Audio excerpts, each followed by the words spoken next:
নারীর কোনো সম্মান নাই। যেই যুগে মেয়ে হয়েছে শোনা মাত্র গলাটা টিপে মেরে ফেলাই দিত। আল্লাহ কোরআন শরীফে বলছেন বিআইয়ি যামবিন কুতিলাত, কোন অপরাধে মেয়েগুলির মেরে ফেলতেছ? আহা, অপরাধটা করছি, এই মেয়ে মেরে ফেলতেছে। ওই যে হাদিস শরীফে একটা লোক গিয়ে কাঁদতেছিল মুসলমান হওয়ার পরও। হুজুর কয় কান্দো কেন? কই যে আমার গুনাহ কি মাফ হয়েছে? হুজুর বলেন হ্যাঁ মাফ হয়ে গেছে, কলেমা পড়ছো মাফ হয়ে গেছে। কয় যে হুজুর আমি তো মারাত্মক গুনাহ করছি। বলে কি? বলে আমার একটা মেয়ে, সেই মেয়েটাকে নিয়ে আমি, ঘটনা লম্বা, আমি সংক্ষেপে বলতেছি, মেয়েটাকে ফাঁকি দিয়া তারে আমি মারবো, বুঝতে দেই নাই আমার বউরে। বললাম চলো বেড়াইতে যাই।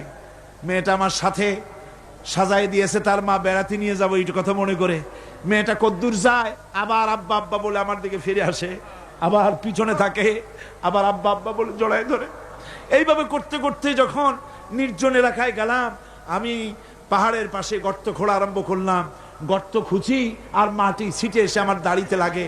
বাচ্চা মেয়েটা আমার কাছে এসে দাড়ি দিয়ে ধুল ঝাড়ায় দেয়, কয় আব্বা তোমার দাড়িতে ধুল লাগতেছে, তুমি এই কষ্ট করতেছো কেন? মেয়ে তো বোঝে না যে আমি তার জন্য কবর খুঁজতেছি। কবরটা খোঁড়া হয়ে যাওয়ার পর মেয়েটারে বান্ধা শুরু করলাম। মেয়ে এখন কাঁদতেছে, বাবা আমার বান্ধো কেন? আমি তারে বাঁধা জোরে ওর মধ্যে নিক্ষেপ করে দিলাম। মেয়েটা গর্তের মধ্যে বসে চিৎকার করে বলছে, আব্বা তুমি আমারে বাঁচতে দাও, আমি তোমারে বাপ বলে সমাজে হ্যায় করব না, আমি ভিক্ষা করে খাবো, আমারে বাইরো না। লোকটি বলছি ইয়া রাসূলুল্লাহ, আমার মনে দরদ আসলো না। আমি একটা পাথর উঁচু করে আমার মেয়ের বুক লক্ষ্য করে জোরে মেরে দিলাম। বুকটা ফেটে রক্ত ফিনকি দিয়ে উঠলো, আর মেয়ের বুক থেকে আওয়াজ বেরোলো আব্বা। আমার কানে যেন এখনো সেই আওয়াজ বাজে। হাদিস শরীফে এসেছে হুজুরের চোখের পানি দাড়ি ভিজে ভিজে জামার উপরে পড়তেছিল। হুজুর বললেন আহারে, মানুষেও পারে এইরকম কাম করতে।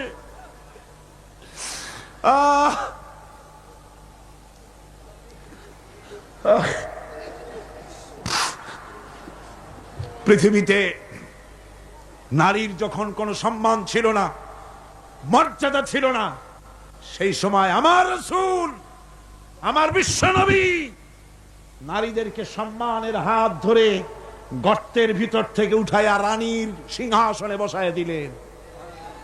সুবহানাল্লাহ, মায়ের মর্যাদা দিয়ে দিলেন। সুবহানাল্লাহ, নারীরা আমাদের মায়ের জাত। নারীরা আমার কি এর জাত? মায়ের জাত।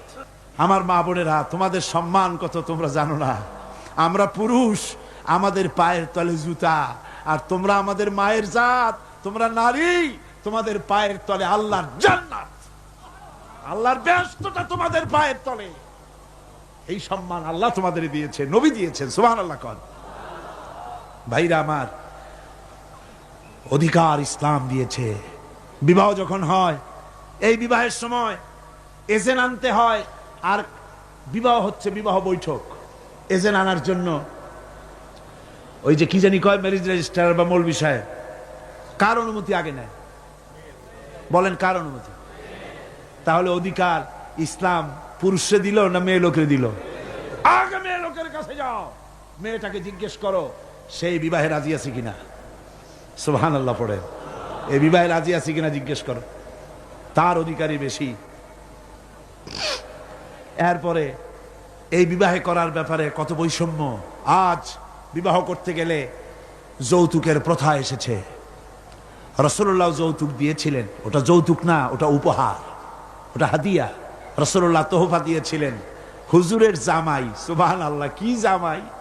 এক জামাই তো জিন্নুর আইন, যাকে ফেরেশতারা পর্যন্ত লজ্জা করত যারে দেখে, হযরত উসমান রাদিয়াল্লাহু তাআলা আনহু। আরেকজন হযরত আলী কাররামাল্লাহু ওয়াজহাহু। হযরত আলী, যার সম্পর্কে রাসূল পাক সাল্লাল্লাহু আলাইহি ওয়াসাল্লাম যাকে কত সম্মান দিয়েছেন, কত মর্যাদা দিয়েছেন, এই হলো হযরত আলী হুজুরের জামাই। আনা মাদিনাতুল ইলম ওয়া আলিয়ুম বাবুহা, আমি হলাম জ্ঞানের রাজ্য, আর আলী হলো সেই রাজ্যে প্রবেশের দরজা। সুবহানাল্লাহ। ভাইরা, এই হলো জামাই। আর মেয়ে খাতুনে জান্নাত, বিনতে রাসূল বেহেশতের সমস্ত রমণীদের সরদারিনী মা ফাতিমাতুজ জাহরা রাদিয়াল্লাহু তাআলা আনহা কি উপহার দিলেন বিয়েতে রাসূল। এই মেয়ে আর এই জামাই, উপহার হলো খেজুরের ছোবড়ার একটা তোষক, পানি উঠাবার জন্য একটা মশক, আর আটা পেশা একটা জাতা। এই হলো নবীর মেয়ে আর জামাইয়ের জন্য উপহার। আজ সমাজের ভেতরে যৌতুক সৃষ্টি হয়েছে। এই যৌতুক নিতেছে মুসলমানেরা, কন্যা পক্ষের কাছ থেকে দাবি করে যৌতুক আদায় করা হচ্ছে। ঠিক কিনা কর? যৌতুক দিতে হবে, যৌতুক দিতে হবে। কি দিবা? পাজেরো জিপ লেটেস্ট মডেল, 10 লক্ষ টাকার ক্যাশ, গুলশানে অফিস, মঙ্গল গ্রহে বাড়ি। মানে মেয়ে জন্ম দিয়া বাপ এমন বিপদে পড়েছে যেন তওবা করা দরকার, আল্লাহ আমারে মাইয়ে দিও না। ঠিক কিনা কর? সমাজের অভিশাপ, হারাম। আপনি মেয়ে বিয়ে দেওয়ার সময়, ছেলে বিয়ে দেওয়ার সময় কন্যা পক্ষের কাছ থেকে ডিমান্ড করতে পারবেন না। যদি বর কন্যা পক্ষ ইচ্ছে করে কিছু দেয়, দেওয়া সুন্নত, নেওয়াও সুন্নত, কিন্তু দাবি করতে পারবেন না। দাবি করে যদি নেন, শুকরের মাংস খাওয়া কি? বলেন না কি? কুত্তার পায়খানা খাওয়া কি? আর যারা জবাব দিলেন না তাদের জন্য কি মোবা? কুত্তার পায়খানা খাওয়া কি? সুতরাং মেয়ে বিয়ে, ছেলে বিয়ে দেওয়ার সময় কন্যা পক্ষের কাছ থেকে যৌতুক আদায়ের নামে দাবি করে কোনো কিছু, শুয়ারের মাংসের মতো, কুত্তার পায়খানার মতো এসব জিনিস আপনারা কি দাবি করে আদায় করবেন? আমি আজকে দেখতে চাই যে সব পিতারা মাহফিলে এসেছেন, ছেলের বিয়ে আজও দেন নাই, সেই সব পিতারা কোরআনের মাহফিলে হাত তুলে শপথ করেন কুত্তার পায়খানা খাবেন না, শুয়ারের মাংস খাবেন না। হাত উঁচু করেন। ওই ছেলেরা, তুমি বাপ হইছো কবে? হাত নামাও। ছেলেরা না, শুধু পিতারা, ছেলের বাপেরা হাত উঁচু করো, আমি দেখবো। তা হোক, ছেলের বাপেরা হাত উঁচু করো, আমি দেখবো। আলহামদুলিল্লাহ, হাত নামান, কন আলহামদুলিল্লাহ, আরো জোরে কন আলহামদুলিল্লাহ। এবার তোমরা যারা হাত উঠাতে গিয়ে বেকুব হইছো, এইবার তোমরা জওয়ানেরা, তরুণেরা, ছাত্ররা, যুবকেরা, তোমরাও তো বিবাহ করবা, যারা বিবাহ করো নাই। বিয়ে করার সময় তোমার এই চিন্তা করা দরকার, টেলিভিশন, গাড়ি, ক্যাশ, সবকিছুর চাইতে বেশি মূল্যবান তোমার স্ত্রী। ঠিক কিনা? ঠিক কিনা? সেই স্ত্রী হবে তোমার কাছে বেশি মূল্যবান। দাবি করে কিছু নিতে পারবা না। যদি শ্বশুর একটা ঘড়ি দেয়, চুমা খাইয়া হাতে লাগায় নিয়ে আসবা। যদি একজোড়া জুতা দেয়, 14 গোষ্ঠীর কপাল মনে করে নিয়ে আসবা। শেরওয়ানে দিল, আলহামদুলিল্লাহ বলে গায়ে দিয়ে নিয়ে আসবা। তোমার তো তৃপ্তি হওয়া উচিত। আমার শ্বশুর, আমার শাশুড়ি, তার 18 বছর, 20 বছর, 22 বছরের কলিজা নিংড়ানো স্নেহকে উজাড় করে দিয়ে তার কলিজার টুকরা মেয়েটাকেই তো দিয়ে দিয়েছে আমাকে। এর থেকে টেলিভিশন বেশি, রেডিও বেশি, গাড়ি বেশি, বাড়ি বেশি?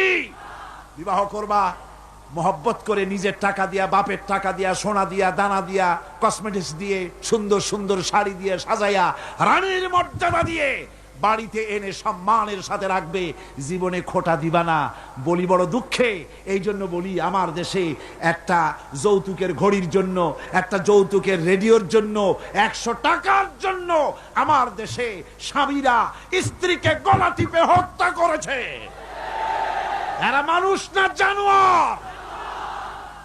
সুতরাং যুবকেরা, বীর চট্টলার, বীর মুজাহিদ, তরুণ যুবক, তোমরা যারা বিয়ে করনি, ওয়াদা করো যৌতুক ছাড়াই বিবাহ করবে। কারা? হাত উঁচু করে দেখাও।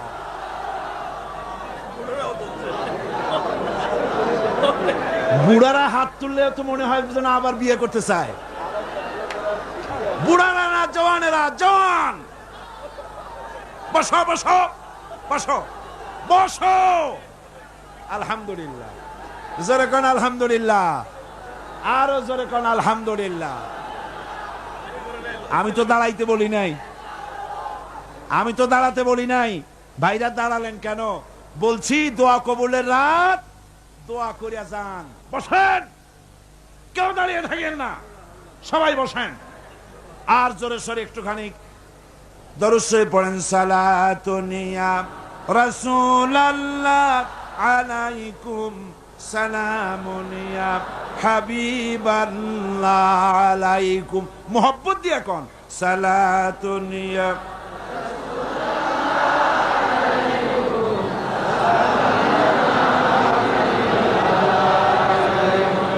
সালাতুনিয়া রাসূলুল্লাহ সালামুনিয়া হাবিবাল্লাহ আলাইকুম। ভাইরা আমার, আমি খুব খুশি হয়েছি, আল্লাহ খুশি হয়েছে। কল আলহামদুলিল্লাহ। আজকের মাহফিল সার্থক। আপনারা বিশ্বাস করেন আগামী জাতীয় নির্বাচনে যে পার্লামেন্ট তৈরি হবে, সেই পার্লামেন্ট যদি কোরআনের পার্লামেন্ট হয়, তাহলে যৌতুক বিরোধী বিল পাশ করে যৌতুক প্রথার উপরে ঝাঁটা বেড়ে বঙ্গোপসাগরে আমরা নিক্ষেপ করবো ইনশাআল্লাহ।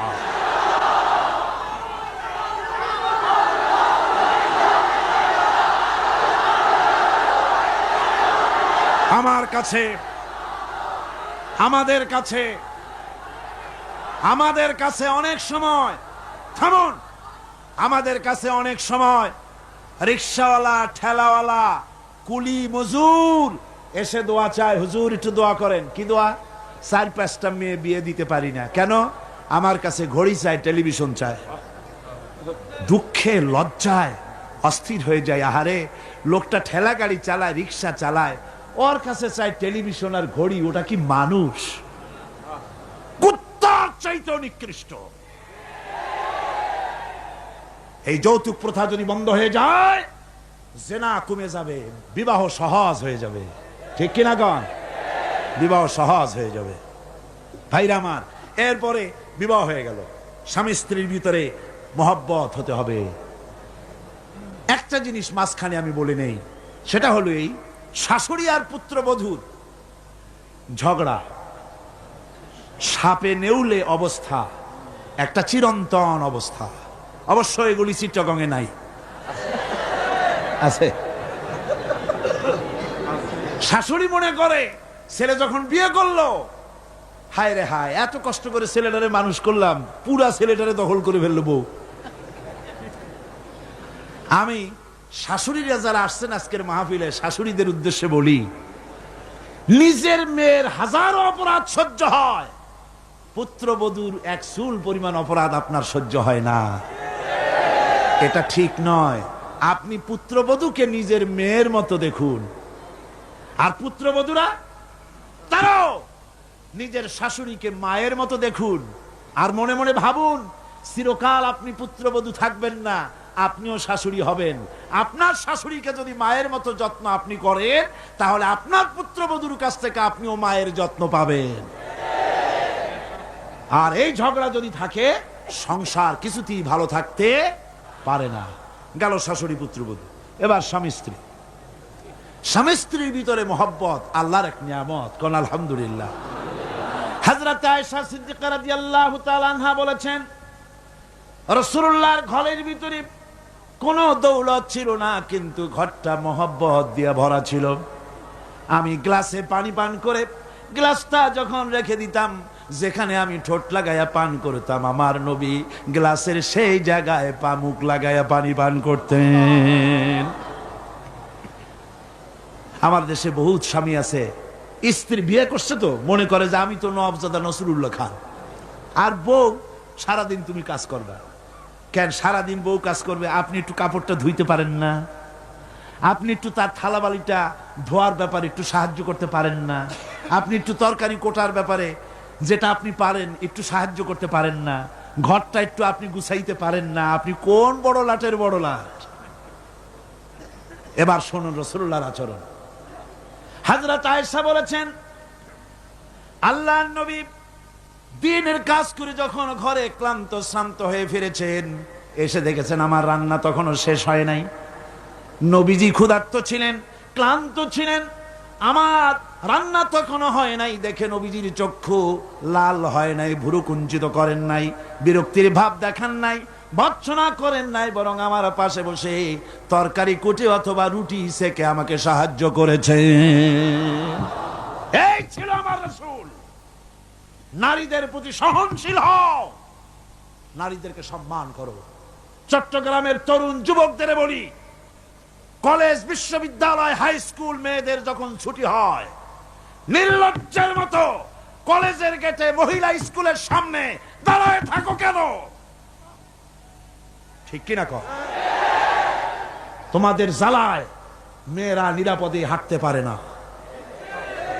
তুমি মেয়ের লোককে যখন দেখো, পরের একটা মেয়ে, তুমি ভাবতে পারো না এটা আমার মা, এটা আমার বোন? এইরকম চোখে দেখো। নারীকে সম্মান করো। মহিলা স্কুল, মহিলা কলেজের সামনে ভিড় করো না, তাদের সহজে যাতায়াত করতে দাও। এটাই ইসলাম বলে। বউকে সাহায্য করো, স্ত্রীকে সম্মান করো, মর্যাদা দাও, সমান অধিকার। তবে এক জায়গায় স্বামীর অধিকার একটু বেশি। সেটা কোথায়? তিরমিজি শরীফের হাদিসে এসেছে, একবার আল্লাহর নবী এক পাহাড়িয়া এলাকা থেকে যাচ্ছিলেন, জঙ্গলের এক উট এসে নবীজির পায়ের উপরে সেজদায় পড়ে গেল, পায়ের উপরে চুমো খেলো। সাহাবায়ে কেরাম বললেন, ইয়া রাসূল আল্লাহি, পাহাড়ের উট হুজুরের পায়ে সেজদা দিয়া ধন্য হয়ে গেল। হুজুর যদি অনুমতি দিতেন, আমরাও হুজুরের কদমে সেজদা দিয়া ধন্য হয়ে যেতাম। নবীজি বলেন, মানুষ মানুষকে সেজদা করা হারাম।